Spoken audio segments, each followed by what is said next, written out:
did in that first game of the day, then I think Denis should play a bit more ambitiously in the opening, not necessarily try to trade off queens like we saw in that middle game earlier. In the meantime, repeat until this last move. Well, it's the English opening, but a different branch this time. The 4 knights, and very similar with white continuing the bishop on g2, but Denis getting the black bishop to a much more active move. Same but different in this opening battle, Robert, and early days, but it looks like both players are well prepared. As you said, the bishop on c5 more active than it was in the previous game. For white, adopting a pretty similar setup. So Magnus liked what he saw. Of course, he liked the outcome of that first game with the win. And Tanya, I think really for Denis, the biggest thing is playing a bit faster. I mean, it's hard because you're playing the most accurate and strongest player, but you need to conserve some of that time. Otherwise, even if you get in an even position, you may still collapse. So what do you make of this opening? Do you like Denis's play thus far, and do you like Magnus's decision to just slightly change the move order and the variation? It was so convincing what happened in game 1, and that can also be psychologically difficult for a Denis because it's the same opening but it's different size variation of it, a very similar structure that we see, and Denis is the one who has to switch it up. He plays Magnus's trademark move, as David has told us, with that a-pawn moving forward. The bishop was attacked, the bishop falls back. We're expecting a trade on e3, but this is interesting because whoever blinks with this tension with the dark squared bishop, there are repercussions on the pawn structure. If white was to take on b6 right now, black ends up with a double pawn, but in return gets an open c line. Eventually will push that a pawn to a4 to undermine the 2 pawns b2, a3, which have created a weakness on the b3 square. Meanwhile, if black was to capture on e3, it would have resulted on a doubled e pawn. How would you react in this kind of a situation with this tension? Do you just keep it on, or do you trade, David? It's always a question of whether you can stand the tension. Magnus cannot, he trades. I was going to say try and wait, do it on your own terms, force the opponent to spend their move capturing. But of course, when changes of pawn structure are involved, kind of all bets are off for what it is. And Magnus, he's got a very specific idea here. He wants to go in with the white queen to b5 potentially and start attacking some weaknesses. Denis rubs his eyes there.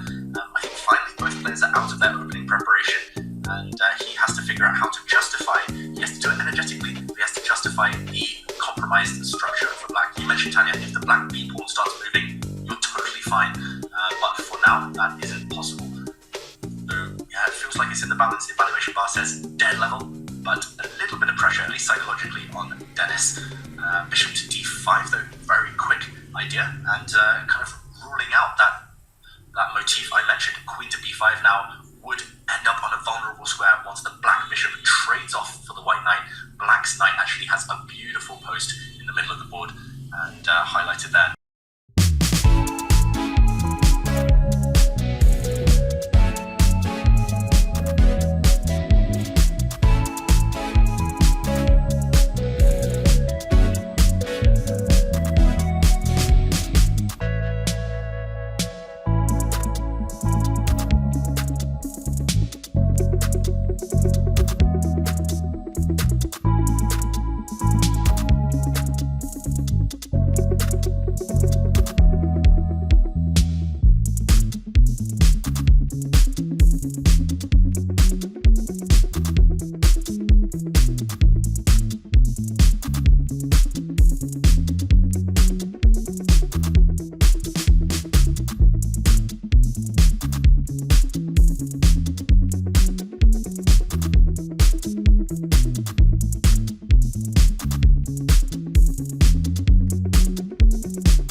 to survive, and the f7 pawn. Uh-oh, that's a big problem. Oh my gosh.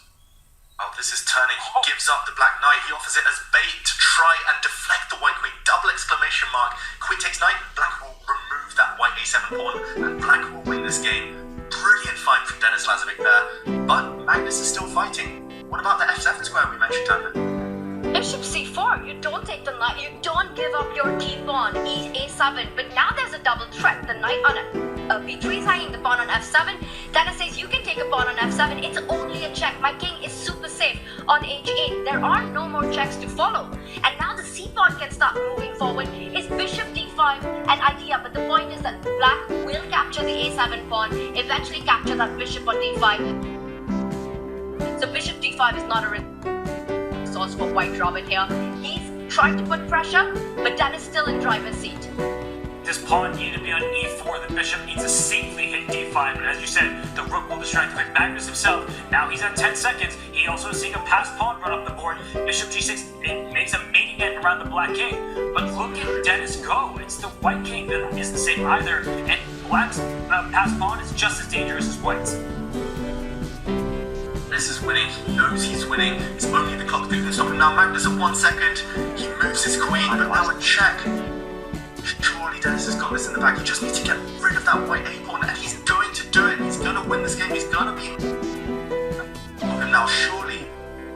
Dennis is seconds away from what is the biggest win of his career, but watch out, there is a checkmate in one.